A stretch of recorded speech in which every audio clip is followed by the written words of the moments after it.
Welcome to the Hedera HashCast, Episode 3. I'm your host, Jake, also known as Warlock and Key. In this episode, we'll be talking with some of the biggest creators in the Hedera NFT community. I'm joined today by DPAK. Hello, my Hashcastians. Patches from Hashgraph Punks. How's it going? Bones from HBARMORY. Glad to be here. And Justin King from DPUB. So nice to be here. Thanks for inviting me. You're very welcome. Now, for this episode, I think it would be helpful for our audience to get to know our guests a little better. So I'd like for each of the guests to tell us a little bit about themselves and their project. And also tell us your Twitter handle so people can easily find you if they'd like to know more. Let's start with Justin. So my name is Justin King. I've been in my day job, I'm in the e-commerce world. So I've spent the last 25 years in the e-commerce world, mostly in the software world. So I've been a part of many startups in that world, in the Web 2 world.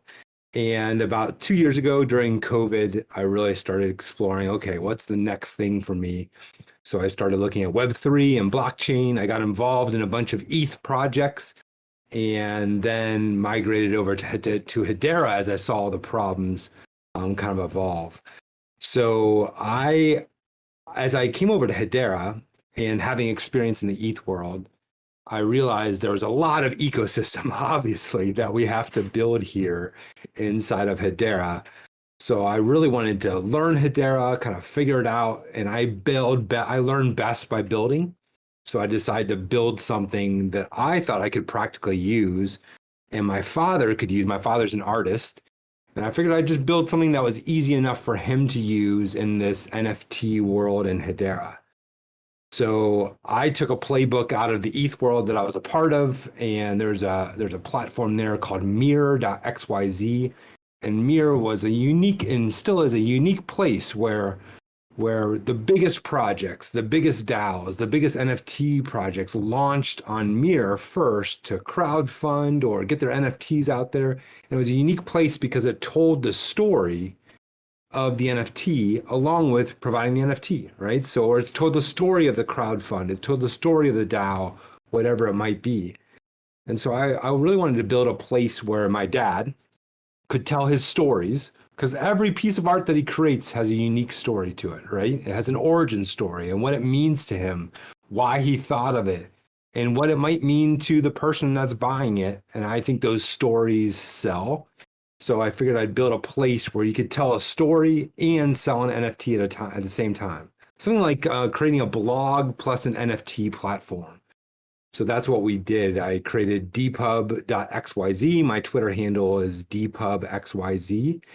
And I built this platform really to just help, just a few people be able to create their NFTs and tell their story. And over time, a bunch of other people came on and said, hey, we want to use that same platform. So we expanded it beyond just a few people to now a broader community. And we've continued to build and iterate on that. And we've got lots of cool things and exciting things in that pipeline, really trying to build a small but powerful community that's highly engaged. It's not my project.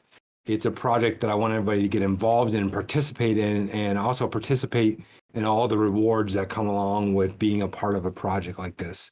So we think it's a pretty special place. So that's how I came up with DPUB.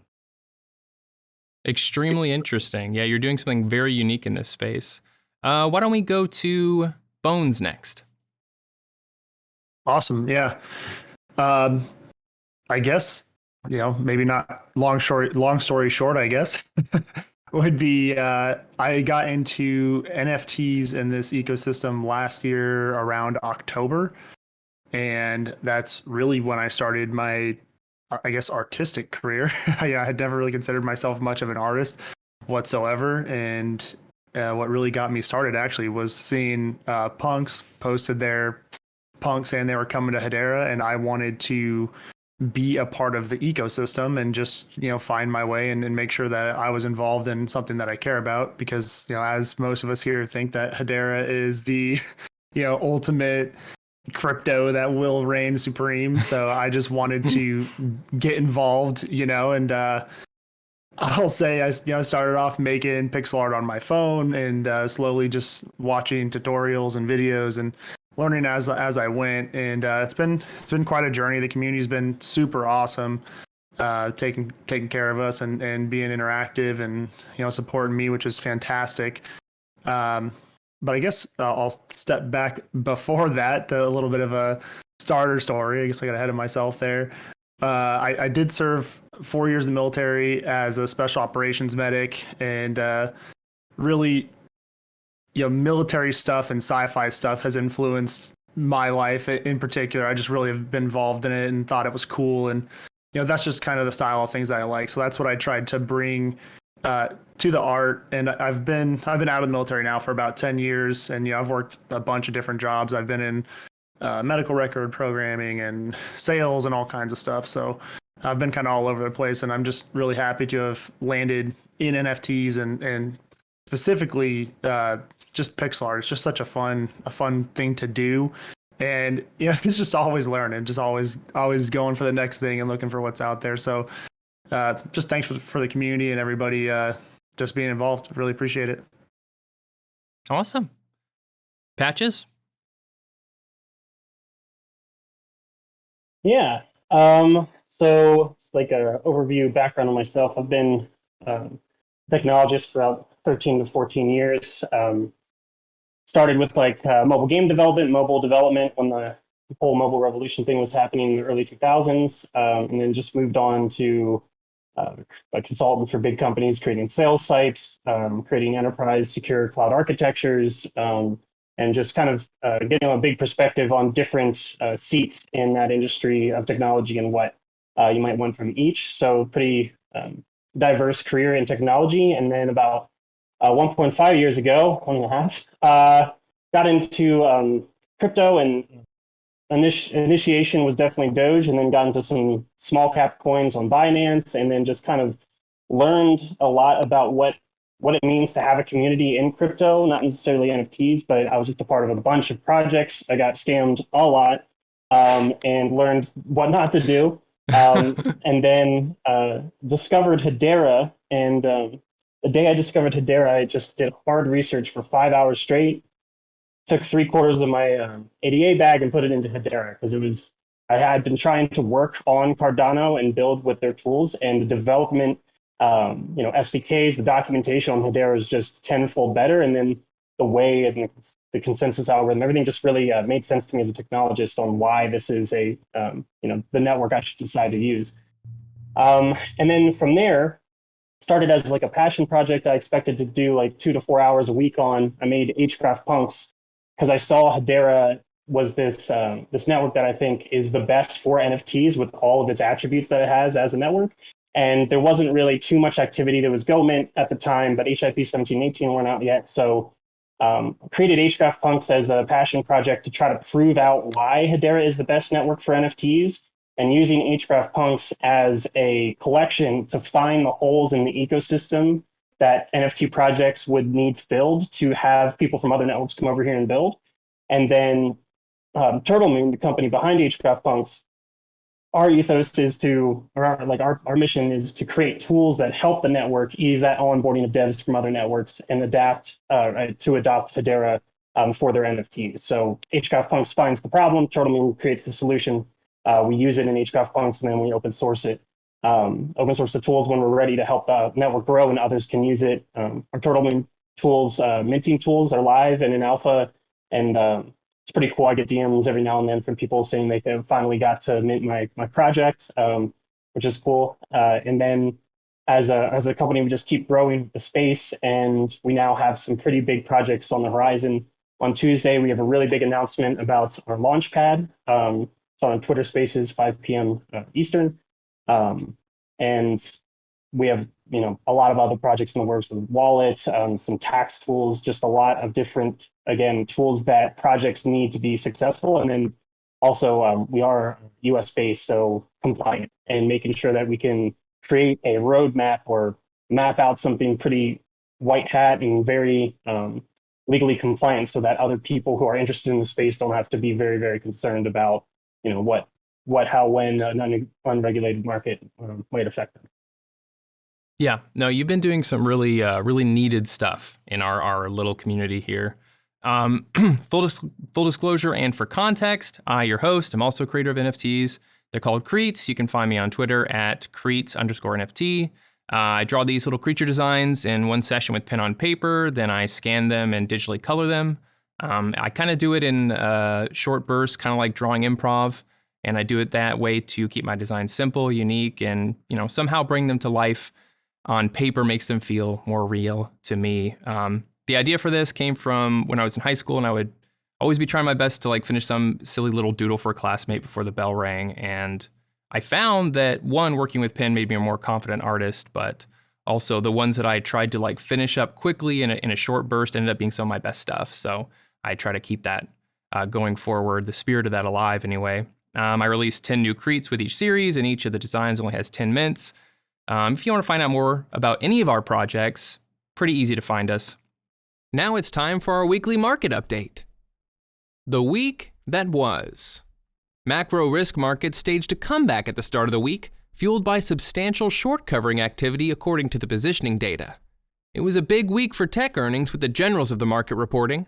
We saw Facebook, a $900 billion market cap company, act like a penny stock, dropping 26% after some dreadful earnings, triggering substantial reduction of tech risk, only to have Amazon deliver the goods, sending participants chasing to get long again. These gyrations have likely caused some serious pain in individual fund performance. Who said crypto was too volatile, eh? Central bank activity was elevated, with the Bank of England hiking rates to 0.5% on a 5-4 hawkish dissenting vote. 4 of them wanted to go to 0.75%, and the ECB pulling forward the specter of a potential rate hike into 2022 out of nowhere. Central banks globally showing once again they hunt in packs as they chase to out-hawk each other given they find themselves collectively behind the curve, something that was patently obvious to anyone paying attention. Maybe we send them a manual to help them out. Crypto up, NFTs down. Risk markets got the joke, and the rally ran out of steam, whilst crypto became the flight to safety asset showing resilience. Indeed, most tokens enjoyed a 10 to 20% move higher on the week, bringing cheer to all those who had been busy dollar cost averaging over recent weeks. It might be tough to repeat this strength if policy action accentuates a recession in Q2.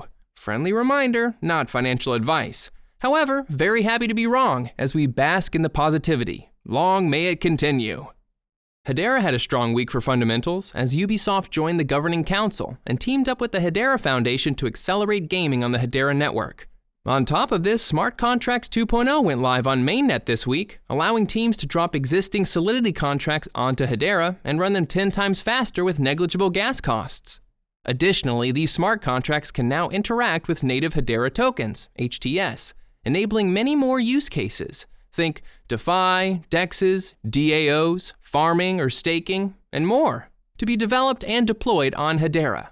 Finally, using a bridge like Hashport, we could see projects migrate lock, stock, and 2 smoking barrels across from ETH or ETH derivative chains to Hedera, connecting multiple metaverses per the vision of Dr. Lehman Baird. Hello, future. Now back to the show. Let's go to just some basic questions for some of our audience who maybe isn't familiar with NFTs. Okay, so we know that NFT stands for non-fungible token. What does fungible mean? Anyone?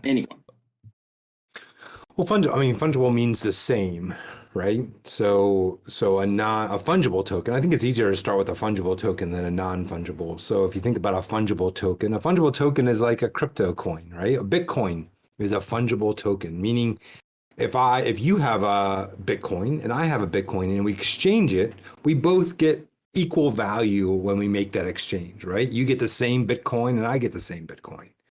A non-fungible token is a unique token, right? When you exchange it, you get something completely different in return. So it's a very unique asset, right? And the first place this has started is in the art world, where artists are creating unique assets, right? Unique pieces of work, things that they have come up with from their own heads, from their own minds, and created. And those are unique, and because they're unique, they could be collectible. and worth something. So these non-fungible tokens, or NFTs, have become, a kind of a unique asset. The first use case really for NFTs. It's not the last. I think it's this, and I think it will be the smallest piece going forward, or maybe one of the smallest pieces going forward. But I think it's the most kind of tangible and useful way of thinking about an NFT right now. That's a great kind of quick assessment there. So you guys did a great job with your intro, so it kind of knocked out a few of my basic questions. But one thing I think people really want to know, and I want to know, how do people around you react to what you're doing? If you tell them, assuming you tell them. I'll Just jump like in on try- this. Or do you want to take it, Patches? That's all you. I would say I personally, I keep it. I don't really tell a lot of people that I am, Bones from HBARMORY in the real world. And it's not necessarily to avoid getting doxxed. It's just a lot of people that are in my immediate circle, don't really know that much about crypto. I have seen talk with NFTs around people, and there's just a large misunderstanding of it. So it's almost harder, or it's almost easier to stay incognito than it is to explain it. And Sure. Once you get kind of far enough into crypto, I guess it's probably, like, in my opinion, probably like a 2 to 3 week endeavor just to get someone to the level of where you probably are, educational wise. And I'm not trying to sound pompous or, above anyone by any means, but it takes a long time to really grasp, proof of work, proof of stake, all this Right. stuff, how everything works, and then to understand what an actual NFT is. So it's more from a necessity of, like, I just don't have the time to explain to everybody. So I just kind of want to keep it a little bit low key. And I guess there is always, for me, I guess a little bit, a little bit almost of like an imposter syndrome type thing, where it's like, I'm a little worried that since no one that I know around me knows me as an artist, that it's going to be judged a certain way. And I'd rather just make things that come to my mind how I want to make them, and just not worry about what people are going to think about, my art. That makes a lot of sense. Luckily, the people in my life just don't seem to care. Patches, what were you going to say? Yeah, it's being like a technologist my whole life, is always in development and engineer. People have learned that, like, oh, he does computers, so it's kind of easy to just not get into it, because a lot of the times the stuff I was working on, like intricate cloud architecture, isn't a conversation piece anyone wants to have over dinner. So I keep it pretty close, and I let a couple people know, and I let them know that I'm not doxxed. But most cases, it's just like a cursory. Yeah, I've been like doing stuff in NFTs. It's like, oh, that's nice, and I just kind of leave it there, because any more is a very complicated explanation. I've found that. So my day job, I have a pretty public day job. So I'm chief evangelist for a software company, and so I do a lot of public speaking, do a lot of writing, a lot of blogging, and in that world, I kind of straddle two things. So inside of my company, I do lead our blockchain initiatives, at least kind of exploring it from an evangelism, thought leadership perspective. So my company, the founders of my company all know what I do. At least they know that I'm into it. But the people around me don't know anything, right? Because this world is just like Bone said, right? It took me as a technologist who understands this stuff weeks, hours, dozens of hours, right? Maybe hundreds of hours to figure any of this out. And then you have to figure out, well, are NFTs worth anything? Like, can't you just copy paste? And then you have to go through that process. Then you have to understand the blockchain networks. And so for the most part, I might say, I'm building a little crypto app, which couldn't be further from the truth. I'm not building a crypto app, but I just say I'm building a little crypto app. It's been a lot of fun, and I just leave it there, and they just kind of nod their head and smile at me, and I know it's time to move on anyways. That's a good way to get out of it. My kids like it though. I've got 22, 19, 18, 17-year-old girls, and my kids are pretty into it. My kids are HBAR investors, and other coin investors too. At least a couple of them are, and they're very entrepreneurial too. And so they're kind of into it. They'll ask me questions about it, and we'll we can get about 7 to 8 minutes into the conversation before they start tuning it out. So they're probably better off at this than anybody else is. Awesome. I wanted to ask all of you, since all of you have a very unique background. Justin, you mentioned that right now the art aspect of NFTs, it might seem like the big and the most tangible way, or the most tangible use case for them. But you said that it's going to be probably a smaller thing in the future. Just kind of curious, what you think are going to be the next couple of things, and in future use cases. And this also goes to Bones and Patches as well, because both of you also have really interesting backgrounds that NFTs could probably be used in past endeavors that you've done, or past industries that you've been a part of.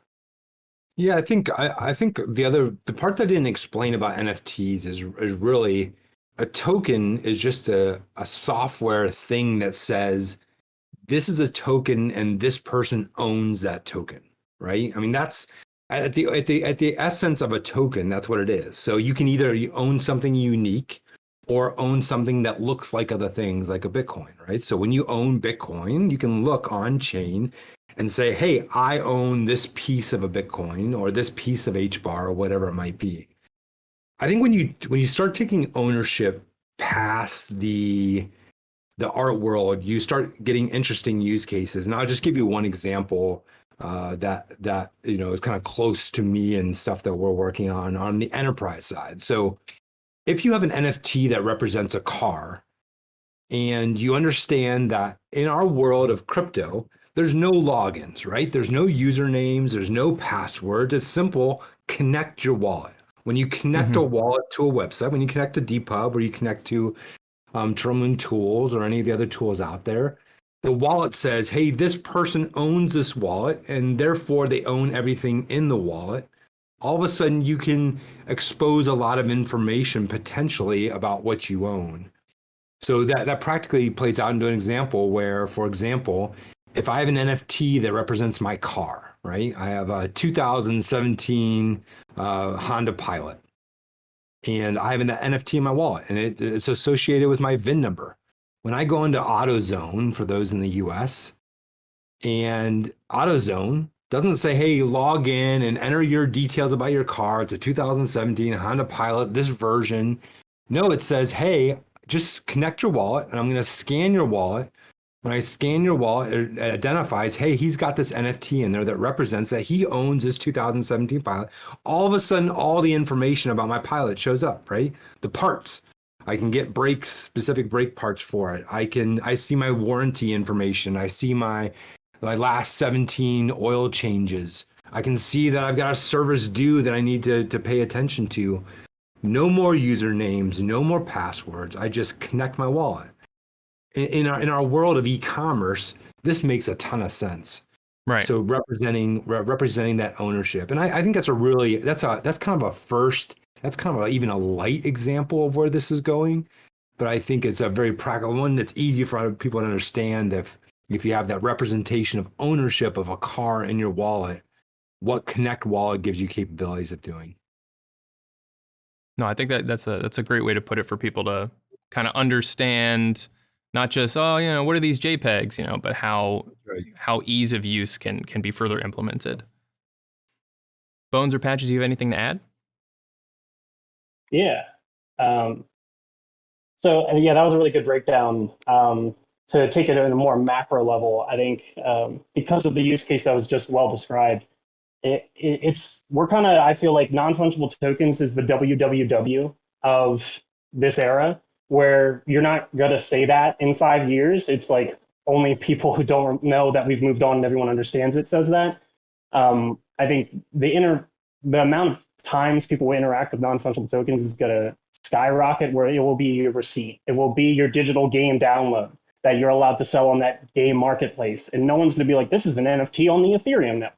We have to say that now because there's a lot of infrastructure implications to that. But as we continually abstract this network level development away from the user experience, and we allow the onboarding of people who are non-technical to interact with the decentralized internet and Web3 through these good UX flows that utilize NFTs, it's just, it's all going to fall away, and it's just going to be a mobile app on your phone that you're playing with, and you don't know that data, instead of stored on an AWS S3 server, is now stored on IPFS, a decentralized node system. And all of that ownership of your digital assets will be a nice value add as a user experience, but they might not know why that's happened. So I think, a lot of people do, and I personally, I get DMs from some people and Twitter and stuff, just like making fun of NFTs or laughing at the price that some of our NFTs go for. And I think it makes sense if you don't dig into it and you don't understand the use case and the proof of concept that we're doing for the future of interconnectability of humanity on a global scale, on data, redundancy and security on a global scale. And this is the easiest path to onboard the masses for them to understand why is this important. And it's still hard. So I think it's just time will slowly seep into everyone's life. They'll use it without knowing. And it's a pretty cool thing to be on the front lines of, if I'm being honest. Like, I believe Hedera is going to be the underlying network of most NFTs based on its algorithm and how it works. And it's really cool to help decide and work with a bunch of great creators on the front lines trying to build a foundation that we believe is better than Web 2, and making sure that we can inject ethos that humans have that corporations don't when they're only looking for profit, and build that up as the foundation so that we don't have the hot garbage fire mess that is Web 2. Personal opinion. I think Web 2.0 being a garbage fire is a opinion a lot of people share. But you make a great point that a lot of people don't understand NFTs, and I'm fine with that. There's a lot of things people don't get because you really have to be kind of sucked into this little microcosm here to get a good idea of it. I think. It's not like media organizations are really going to give you a good idea of it. You kind of have to be a part of it to understand how things work and see the value other people are ascribing before you kind of understand what this new value thing is. The community's like super helpful in educating you, but you kind of need to see them talking. You need to see them working. You need to see things coming out to really understand what's going on, the flow of it, I guess. Let's get into some recent news because there's been some good stuff. So on February 3rd, Smart Contracts 2.0 went live, and in an added bonus, it was announced that Ubisoft would be joining Hedera's governing council. Now, not long before this, on December 7th, 2021, Ubisoft announced they would be integrating NFTs with their games. One example being Ghost Recon Breakpoint via their Quartz NFT platform, which runs on the Tezos blockchain. I think that's how it's pronounced. Do you think NFTs played a big part in Ubisoft's decision to join the Hedera Governing Council? This is I would say so.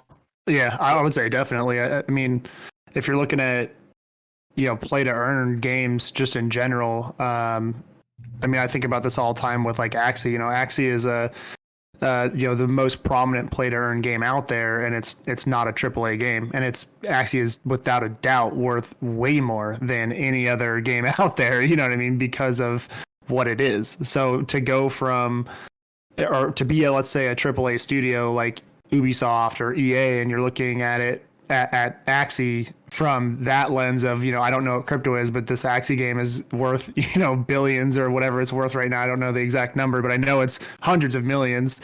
I mean, you've got to look at that and just think, I mean, I guess you could say it could be a money grab that they're trying to get in on, but from the other standpoint of, that's going to be the future of gaming is, play to earn and NFTs. And it's really easy to not see that as a gamer and think it is going to be a money grab. But I've used this analogy a bunch of times, probably in the last 2 weeks talking about this, is just, I own a bunch of skins on League of Legends. I played that game for years and I cannot resell my skins. And it's embarrassing how much money I've spent, probably, like $1,500 in League of Legends skins over like 8 years, but I can't resell those. But if they were NFTs, I sure would be able to, and I'd probably be able to almost make a profit because I've been, a loyal gamer for that long. So I probably would have some, retired skins or something like that are worth a little bit more because they're more rare.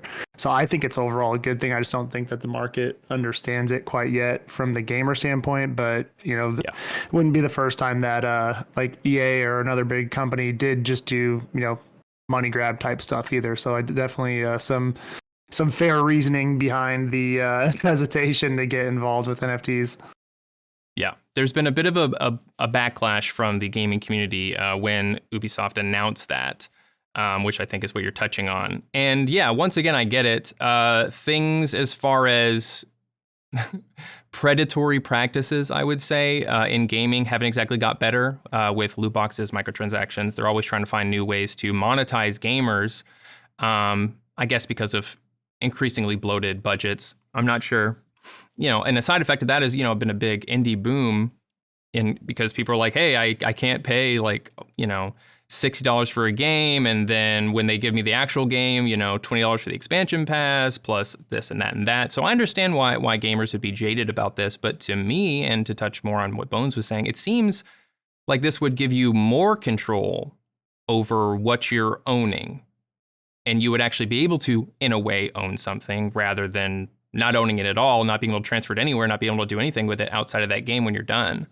So I think this will be something that will definitely continue to get backlash, but I'd be interested to see in 5 years what things look like as far as NFTs in gaming. I think it's an insanely huge part of what NFTs are going to be from a consumer level. And I like that Ubisoft is dragging gamers kicking and screaming into the NFT world, and they're not allowing that sentiment to stop them from pursuing these things. Because I do agree that it's a method in which you still do all the same mechanics, but at the end of the day, you own the digital asset you just worked 100 hours for that you then can have value from and profit from when you sell. Right. And again, I really do think it just ties back to people look at JPEGs on NFTs. This is stupid. And that's it. They don't dig any more into that. And just, I like to try to always find counterpoints. So I'll look at Reddit. Reddit's a really good pool of people who think NFTs are a Ponzi scheme. And just reading their comments, a lot of people don't understand the technology. They're like, oh, a token, it doesn't mean you own the image. It means you own a link to that image. And that person can just delete it off their server at any time. And then that's gone. It's like, well, that's not how IPFS works. And so, it's not the user base of games, I think everyone said before me very well, has a hesitancy to say, hey, corporation, you're doing something good for me. And so when they say NFTs, they're definitely going to backlash from it. But when, when I was playing Diablo and I wanted to sell my character, I had to go to eBay.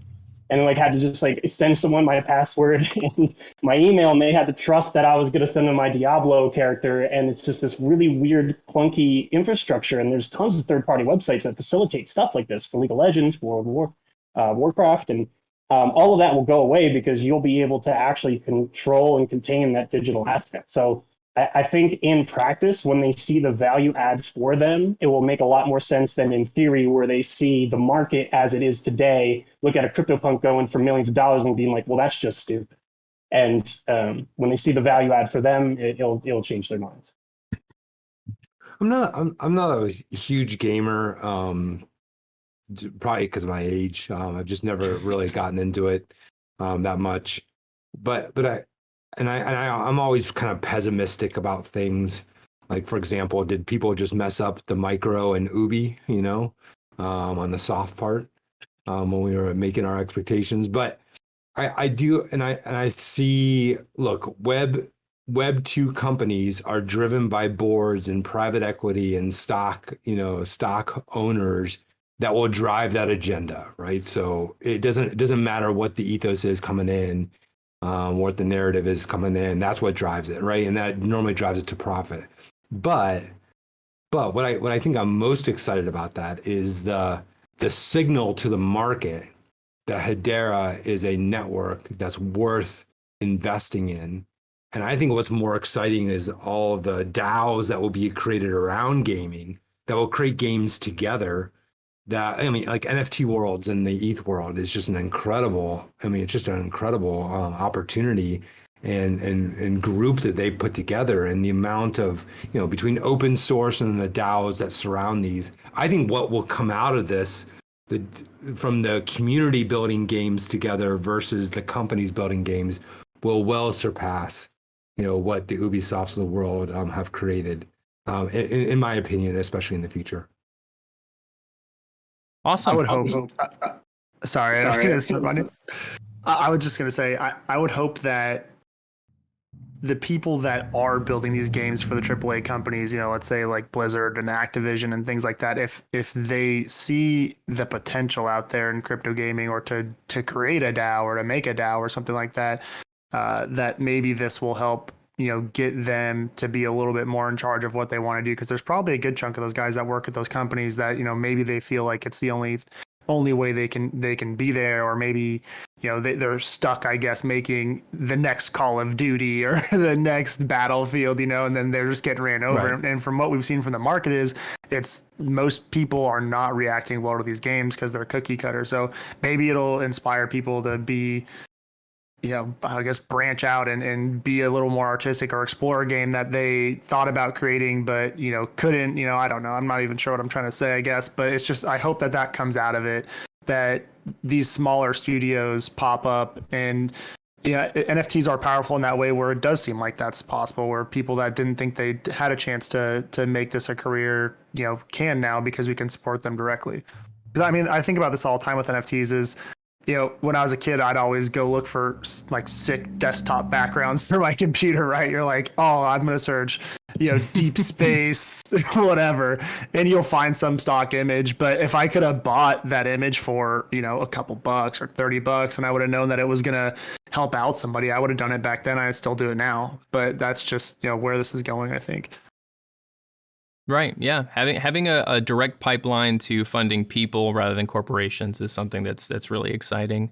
And it's also, you know, Ubisoft is doing a lot of crypto stuff that other game companies aren't doing. They're kind of like the first to really, in a big way, enter this space. And so it's really exciting for me personally for them to be a part of Hedera now too. All right, let's go to Podcast Halftime. Welcome to Podcast Halftime. This time is set aside for our guests to have a little break and for me to do paid reads of copy. Now, if you're a business, organization, or just an extra supportive community member and you'd like me to read something aloud during this time, please reach out via Twitter or Discord DM and I'll let you know our rates. For now, since we don't have any current sponsors, please enjoy this section of a poem by Tennyson. It may be that the gulfs will wash us down.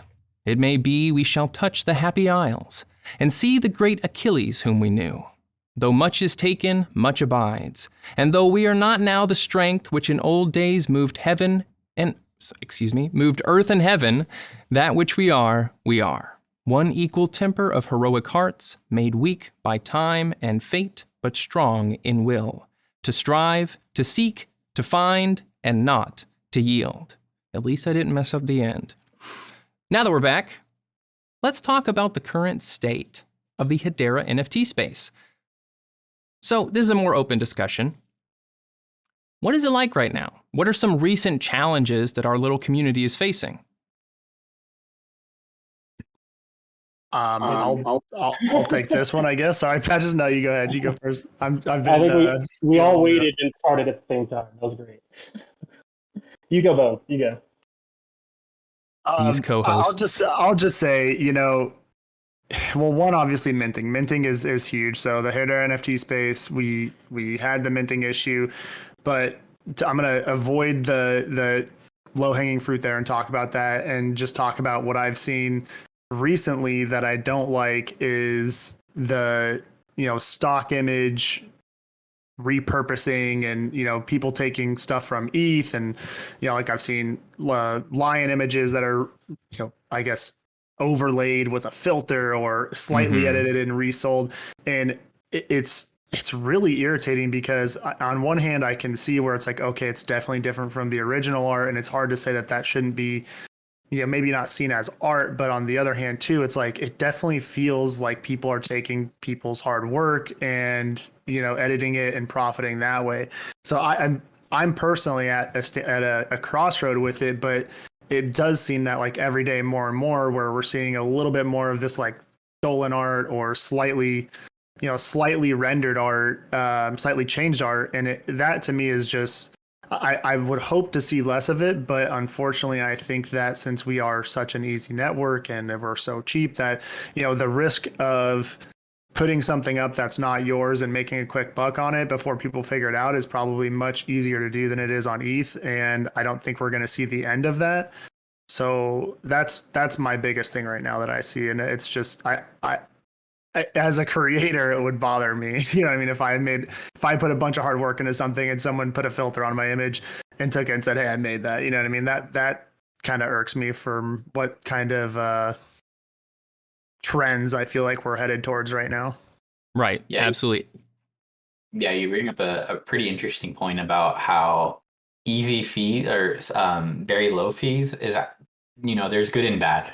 And if you make it so accessible, people can just do whatever, I think this has come up with, I think Vitalik has mentioned this, and I usually don't really agree with everything he says, but he said, you don't really necessarily always want lower fees because you're just going to be there's more opportunity to spam the network. So just wanted to throw in that was a very interesting point that you made.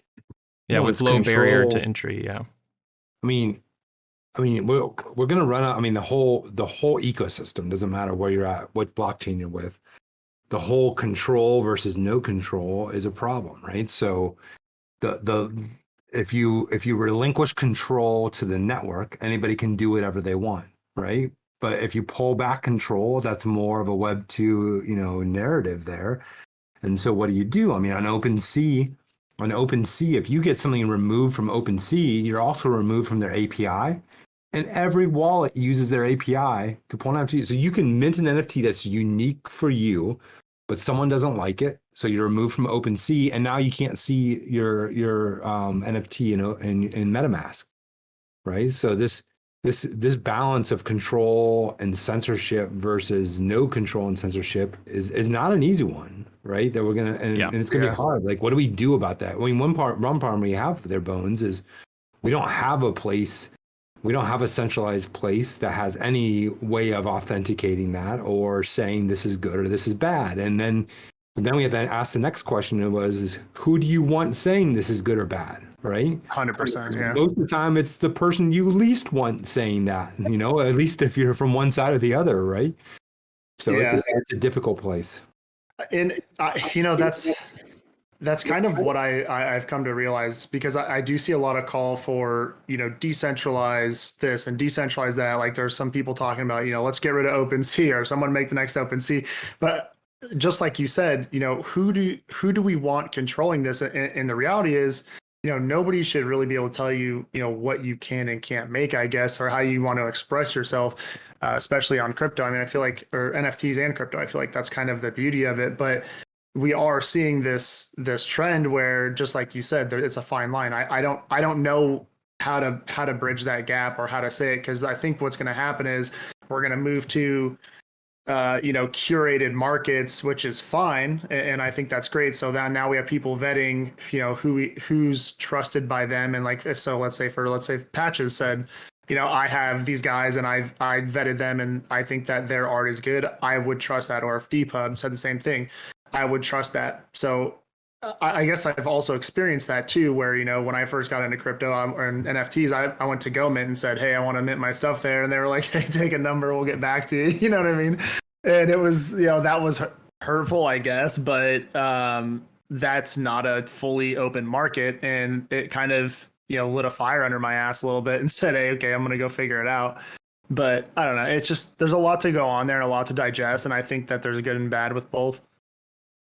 So let me jump in on there real quick, just on the last thing. So what is the deal with GoMint? All right.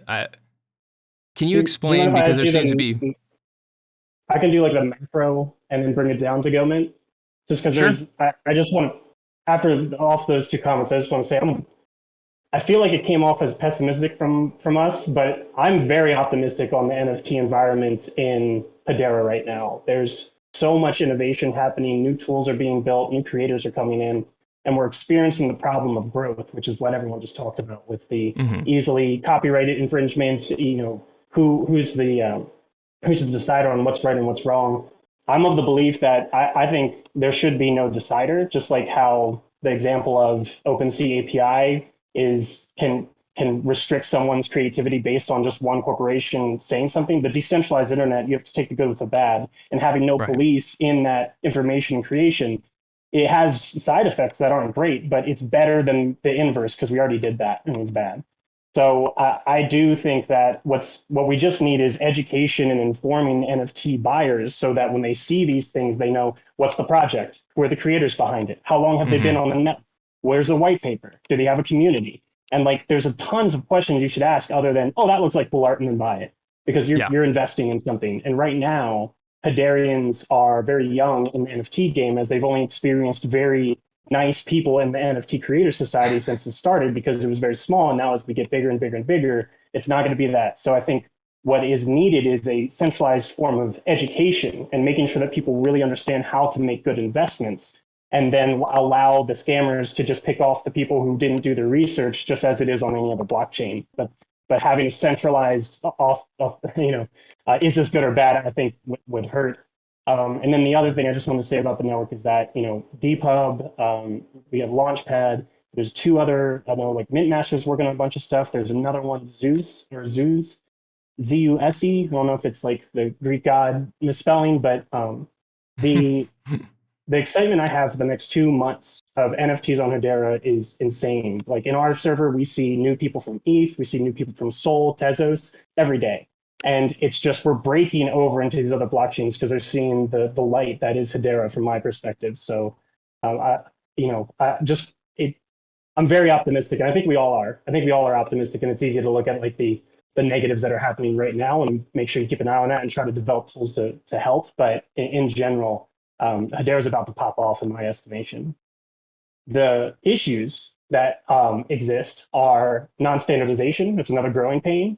And one of those main culprits would be GoMint, where they create fungible tokens and use Hedera file service on a fungible token in a way that makes things like Hashpack not show them as NFTs because they aren't. There's nothing malicious about that. When GoMint made theirs, there was no HIP-17 protocol, so there were no NFT serial numbers, there were no NFTs. But that's been a while now, and they're still pumping out new things that is beyond off the standard. It's not even on the protocol.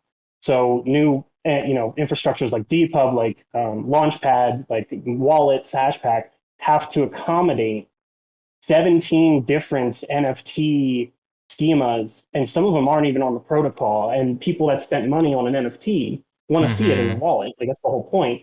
And then you have to be like, well, that's actually not an NFT, that's an FT. And the nuance there is lost on many. So I apologize for rambling, but I've tried to bring it back to GoMint for you to segue into your comment there. No. I mean, that was basically my question was what's the deal with how they're doing stuff, because I don't think they're being very clear to people. That's the big sticking point for me, is they're not being very clear to consumers that they're not actually NFTs. Right. Yeah, and there definitely needs more transparency there. Go ahead. Yeah, when they made it, it was a proof of concept that you could make NFTs in general. And then I think Galaxy introduced, some people from Galaxy introduced HIP-17 and 18. And at that point, I thought it was fine for a month after that, maybe 2 months. But there should have definitely been a spin down period of introducing this incorrect protocol, or a huge warning for people to let them know this isn't actually an NFT, it's a proof of concept NFT or something like that. But what we're finding is a lot of users go into Hashpack and being like, yeah, what is happening? Why don't I see my NFTs? And then there's a weird, awkward conversation that they didn't buy an NFT. And then, they feel like they were lied to. Yeah. I'm still seeing it. I think another big issue is or an ecosystem need, and it's something that Hashpack's working on, is the ability to be able to sign for transactions. The only way kind of for, to be able to create and mint on their behalf, to sign HCS transactions for auctions, for transfer of tokens, We need a general signing capability for us to be able to, for the user to be able to sign for this on their behalf. And I think the good news is that's being worked on, but it's a big ecosystem part that's lacking for us to really onboard the devs, in general, for all the enterprise applications as well as the NFT market. Fully agree. Yeah, that's Yeah. I think we're a very unique network because we experienced life with that for months, and then it was ripped away from us. And so it's a very strange thing where like it's like a bomb went off and like there's no infrastructure anymore. And you're like, do you remember the good old days where you could just transact on QR codes and Twitter?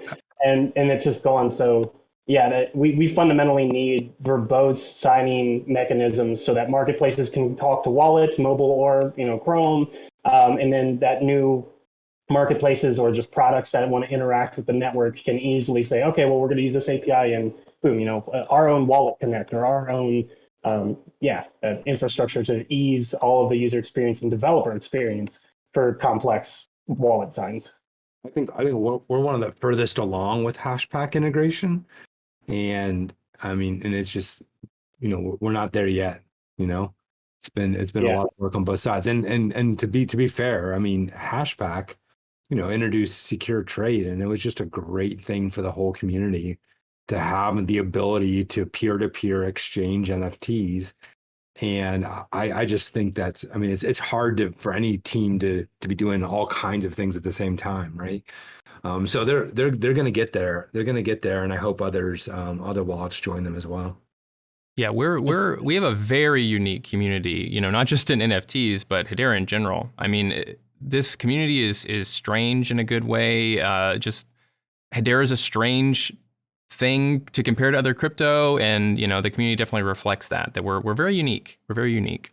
I mean, I wouldn't be here doing this if this wasn't kind of like this strange little gem you find, amongst all the moon boys out there and the hype machines.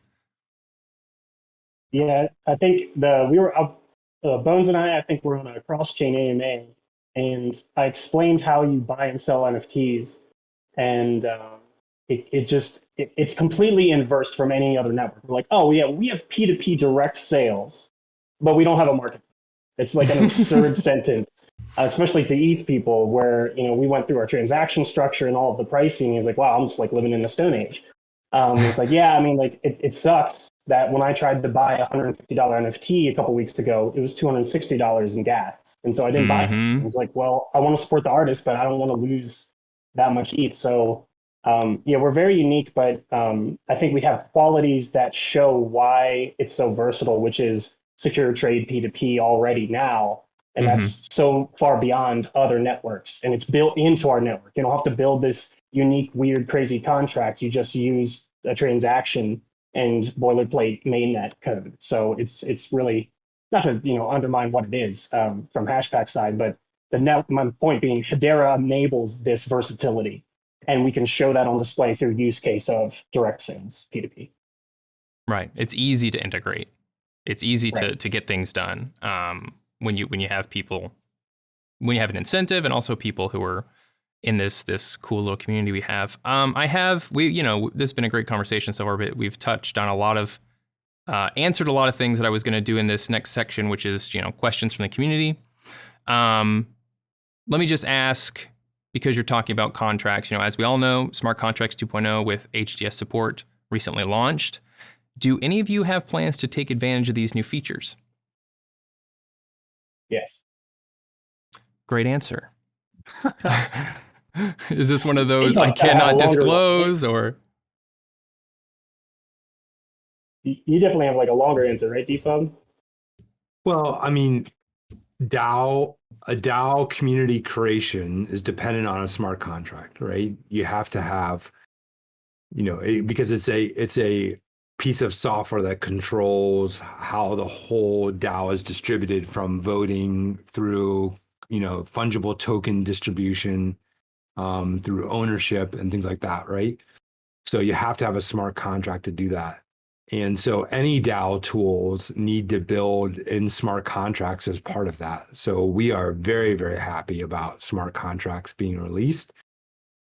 We're very happy about it running on EVM, which is the Ethereum virtual machine, which will allow you to run also other chain smart contracts on the Hedera network using HTS or the Hedera token service or not. And I think that's pretty cool. But for us, yes, we're planning on doing that. I mean, we've got, unfortunately, had the technology not been pulled last year, we'd be there already. But now we've got to kind of redo what we had already done with the previous platform. So we'd already be there, but we'll get there soon. Yeah, I'm really looking forward to the interaction of HTS with smart contracts, where I want to stake my punk, and after a month, I get back my punk and another NFT, or 1,000 Turtle Moon coin, and building these templatable smart contracts. Just replace the token ID, replace the fungible token ID, and you can even do like the HTS of the creation of a new one, so you can mutate. Like, it allows us to not have to completely reinvent the wheel from other networks with what DPUB just said about the EVM, EMD, EVM. Yeah, so it just allows us to have kind of like a stand on the shoulders of giants and start creating pretty fundamentally. And then you have the supplemental HTS system, which is just tinkering with other smart contract systems. It's so much easier to do things on HTS because it's all, again, network based. It's not your code. And I've been a part of like Binance smart contracts that when launched, they like exploded because someone actually missed one line or like something, and then the smart contracts tries to execute, and they just didn't see that this problem was, and they have to try to pull back all the fungible tokens, redistribute to their holders, and the new token with the right address, and like all of that gets abstracted away because the mainnet's just be like, hey dummy, you messed up, it's not a token, and then you have to do it the right way. So yeah, it's a very good network, and to pull the most functioning parts of other networks that then interact with HTS, I think is just creativity and innovation is going to explode in all directions over the next couple of months with that development. Oh yeah, I'm thinking it's going to be huge. Anybody have any thoughts on the future Hedera roadmap and some of the hip features that are coming? I'll be honest, I haven't really seen much. I haven't looked into many that are coming out. I've kind of just been head down a little bit. But I do know that May is trying to pass some from Hashpack, and I want to say there was one really important one, I think, where she was talking about the Wallet Connect hip that they put up, I believe. Wallet Connect, there's one to change mirror node, so that you can pull all NFTs in one single call, which would be a very big deal for any developers working in this, because now it takes 2 or 3 calls to figure out if somebody has an NFT actually in their wallet. That's a big one. The RPC, the JSON RPC standard will be big, especially for cross chain. I think those are the two that we're most excited about. Yeah, I'm just gonna hitch my wagon to what DPUB said. RPC is huge, and then we can get some standardized wallets on. I guess the other thing would be standardized NFT metadata schema would be great. We have HIP10, but that's not used by many, and we're slowly driving off the cliff here with things like not just GoMint, but like Hash Access doesn't have the image; it has CID, which isn't a standard on any other chain. So it's just, again, this 17 different takes of what a NFT metadata schema is just a huge headache for all infrastructure in the future. And the sooner we can get everyone on the same page, the sooner that it'll just be a lot easier. Because right now, my tools work. That's kind of the idea behind Launchpad. We're minting these. We found projects we really like, creators we know.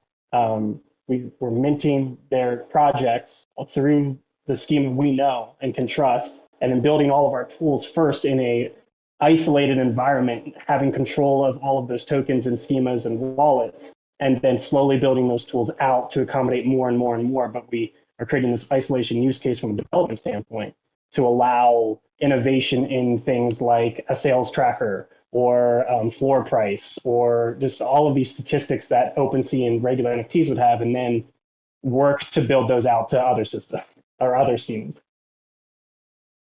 Something I wanted to touch on that I was thinking, just for any people who maybe are not super up to all these terms. So DAO or DAO, what is that exactly?